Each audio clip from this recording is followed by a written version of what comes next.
Hello दोस्तों, स्वागत है मेरे चैनल आर के राज ऑफिशियल में। आज मैं बेसिक इलेक्ट्रिकल इंजीनियरिंग BEE का लेक्चर नंबर 7 लेकर आया हूं, जिसमें मैं इंसुलेशन रेजिस्टेंस ऑफ केबल के इंसुलेशन रेजिस्टेंस के बारे में बात करूंगा। तो चलिए वीडियो शुरू करते हैं। आपको ये पता होना चाहिए कि केबल जो होती है वो सिंगल कोर की, 2 कोर की, 3 कोर की, 4 कोर की और भी एक्सेट्रा होती हैं। तो यहाँ पर हम बात करेंगे सिंगल कोर केबल के बारे में। तो मैं इसका डायग्राम बना देता हूँ। ये कोई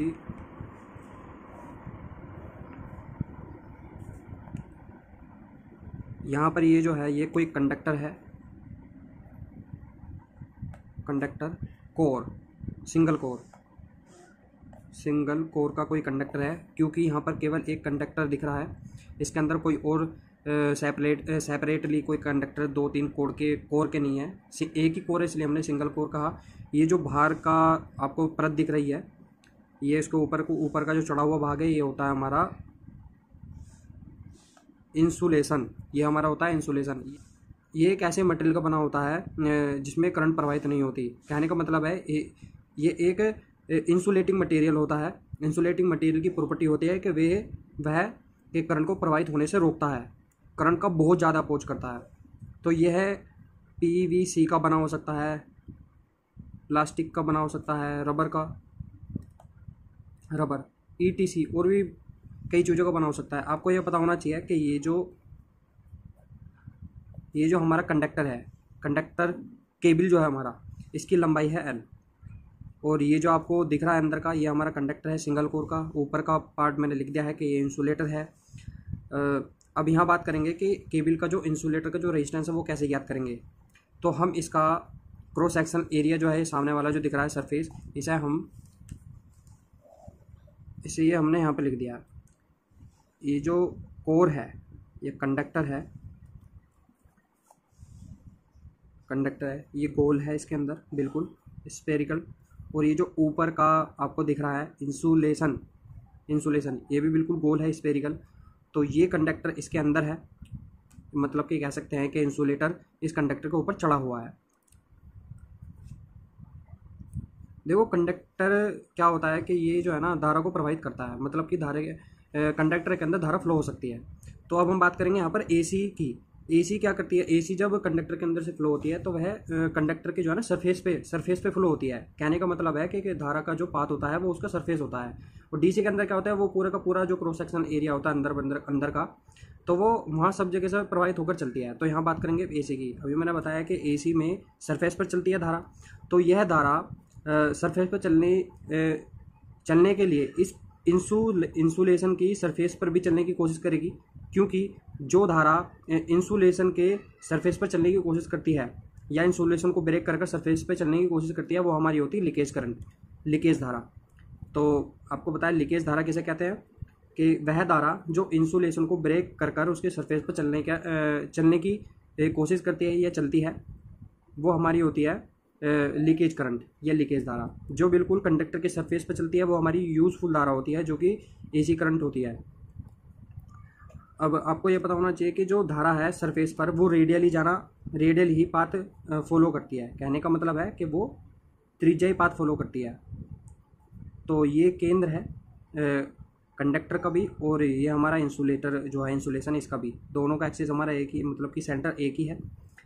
अब यहाँ बात करेंगे कि ये जो हमारा कंडक्टर है, कंडक्टर की जो त्रिज्या है वो R1 है, और जो हमारा इंसुलेशन है, इंसुलेशन तक की जो त्रिज्या है वह हमारी R2।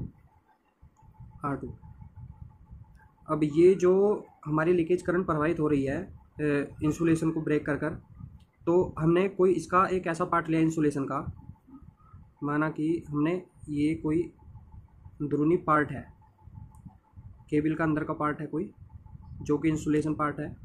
इसे हमने यहाँ अलग आपको निकाल के दिखाया। अगर आपको निकाल के दिखाया, इसकी जो मोटाई है हमने बहुत सूक्ष्म मानी है, dr। इस कंडक्टर की लंबाई है हमारी L, है। हमने यही पार्ट क्यों लिया? क्योंकि ये जो लीकेज करंट है, ये लीकेज करंट रेडियली होकर प्रवाहित हो रही है, तो हमने इसका कोई ऐसा पार्ट लिया जिसमें सूक्ष्म धारा, मतलब कि सूक्ष्म पार्ट जो इंसुलेटर का जिसमें धारा प्रवाहित हो रही है, इसके अंदर हम इस वाले पार्ट के अंदर इस केबल का रेजिस्टेंस ज्ञात करेंगे।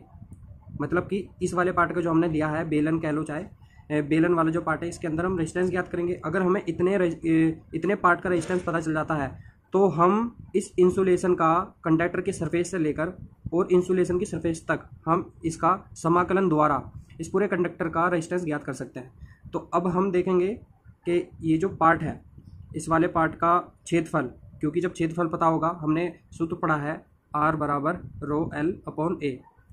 अगर हमें एरिया पता होगा तभी तो हम इसका समाकलन कर पाएंगे।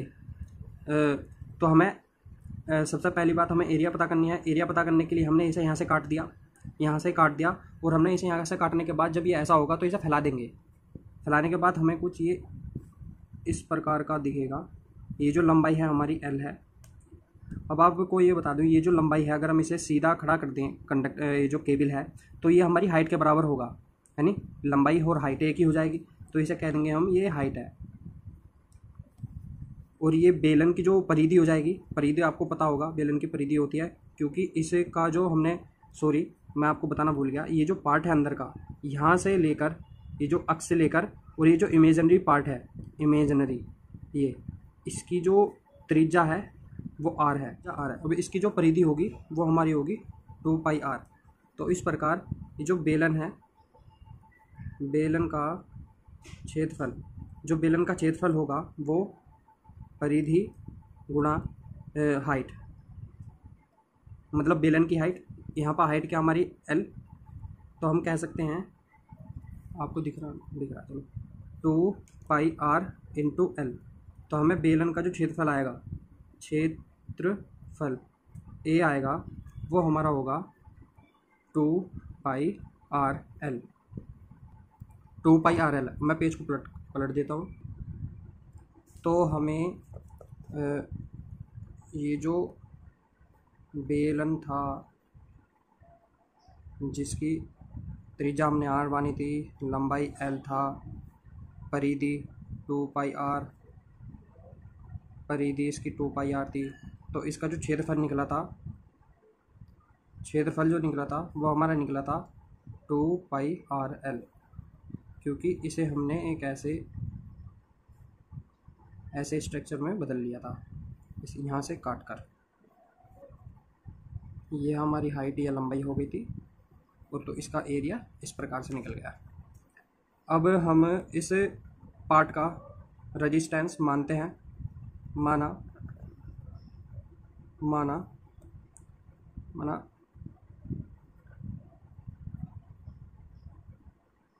इमेजिनरी पार्ट का प्रतिरोध R है।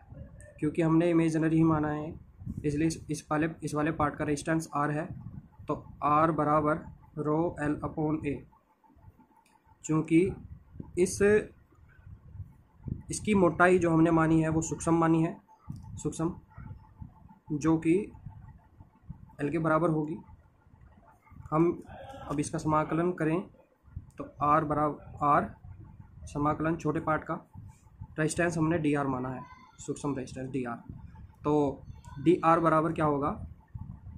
अब हम एक चीज़ और मैं बता दूं आपको, अगर इस पूरे का रेजिस्टेंस हमें पता करना है तो हमें ये जो कंडक्टर है इसकी त्रिज्या हमने क्या मानी थी, इसकी त्रिज्या R1 मानी थी।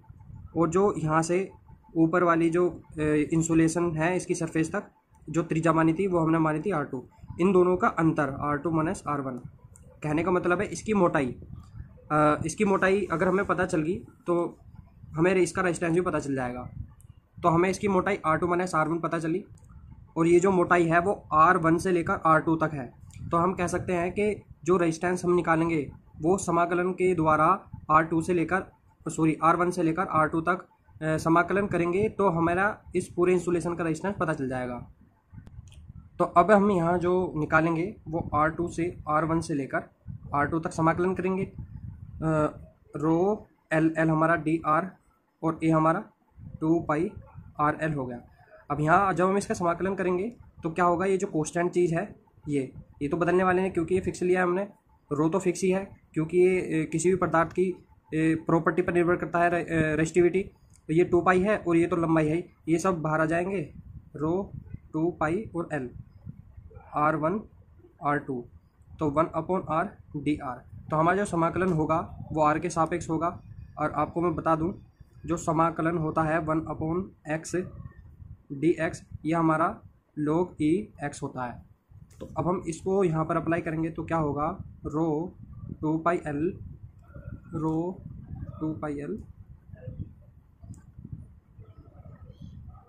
log e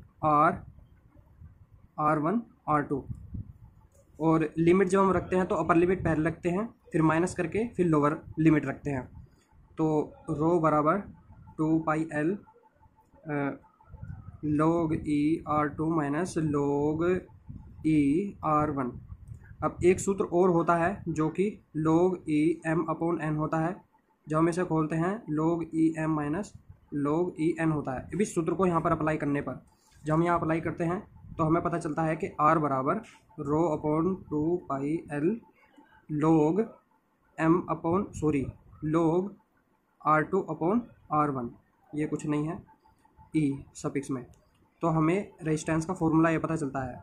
अब ये पूरा नहीं हुआ क्योंकि ये बेस 10 में जो हम लेते हैं तो बेस 10 में लेने तो मैं यहाँ पे लिख देता हूँ जो log e x होता है वो 2.303 इंटू में log बेस 10 x होता है, ये सूत्र होता है। तो अब हम इसको अप्लाई करेंगे, मैं पेज पलट देता हूँ। अब बेस 10 करने पर r बराबर 2.303 अपॉन 2 पाई l और रो log 10 R2 अपॉन R1। तो ये जो हमारा r आया है यह हमारा ये जो केबल था जो हमने माना था, यह हमारा कंडक्टर था, कंडक्टर और ये केबल। कंडक्टर की जो त्रिज्या मानी थी वो R1 मानी थी हमने सरफेस तक, और जो इसकी त्रिज्या मानी थी वो हमने मानी थी R2। ये हमारा इंसुलेशन है, हमने R1 मानी थी R2। अब हमें R1 से लेकर R2 के बीच में जितनी भी मोटाई है इसकी इंसुलेशन की, अब उसका रेजिस्टेंस हमें इससे सूत्र से पता चल जाएगा। अब देखो ये जो अब इस सूत्र से हमें ये भी दिखता है कि रेजिस्टेंस किन किन बातों पर निर्भर करता है। केबल का जो रेजिस्टेंस होता है वो तापमान पर तो निर्भर करता ही है, क्योंकि तापमान जितना ज़्यादा होगा, अब मैं बात कर रहा हूँ यहाँ पर इंसुलेशन की, मतलब कि एक इंसुलेटर मटेरियल की। इंसुलेटर की प्रॉपर्टी क्या होती है कि तापमान बढ़ाने पर रेजिस्टेंस उसका कम होता है। तो जो विद्युत रोधन होगा ना, विद्युत रोधन का जो रेजिस्टेंस होगा वो विद्युत रोधन की प्रकृति पर निर्भर करता है। तो यहाँ प्रकृति क्या है, रेजिस्टिविटी, क्योंकि रेजिस्टिविटी पदार्थ की प्रकृति पर ही निर्भर करती है। दूसरा बात किस चीज़ पर निर्भर करता है, लंबाई पर। अब देखो लंबाई जितनी ज़्यादा होगी रेजिस्टेंस उतना कम होगा, लंबाई जितनी ज़्यादा होगी रेजिस्टेंस उतना कम होगा। क्योंकि अगर हम 2 कंडक्टर को ले इस प्रकार जिसकी लंबाई L हो, और एक और हमने कंडक्टर ले लिया इसकी भी लंबाई L मान लो, 3L मान लो, कुछ भी मान लो। अगर हम इसे यहाँ से जोड़ दे रहे हैं, हमने L मानी है फिलहाल तो इसकी, अगर हम यहाँ पे इसे जोड़ देते हैं तो इसकी टोटल लंबाई कितनी हो जा रही है, 2L, टोटल लंबाई 12 हो जा रही है। तो यहाँ पर क्या होगा, लंबाई दोगुनी हो गई है, मतलब कि बढ़ गई है, तो यहाँ पर इसका रेजिस्टेंस घट जाएगा। अब बात करता हूँ तीसरी चीज़ कि रेजिस्टेंस किस पर निर्भर करता है। आपको मैंने बताया था R2 माइनस R1, ये क्या चीज़ होती है, ये हमारी होती है इंसुलेशन केबल की मोटाई। यह हमारी होती है इंसुलेशन केबल की मोटाई। यह मोटाई जितनी ज़्यादा होगी केबल का रेजिस्टेंस उतना ही ज़्यादा होगा। एक बार और रिपीट कर देता हूँ, ये जो केबल की जो मोटाई है ये जितनी ज़्यादा होगी उतना ही रेजिस्टेंस अधिक होगा। देखो यहाँ, ये मोटाई जितनी ज़्यादा होगी रेजिस्टेंस उतना ही अधिक होगा। दोस्तों आज के लिए इतना ही। अगर आपको मेरी इन्फॉर्मेशन अच्छी लगी हो तो मेरी वीडियो को लाइक कर देना और कमेंट करके ज़रूर बताना कि मेरा लेक्चर कैसा लगा, और मेरे चैनल को सब्सक्राइब कर लेना। तो थैंक यू मेरी वीडियो को देखने के लिए।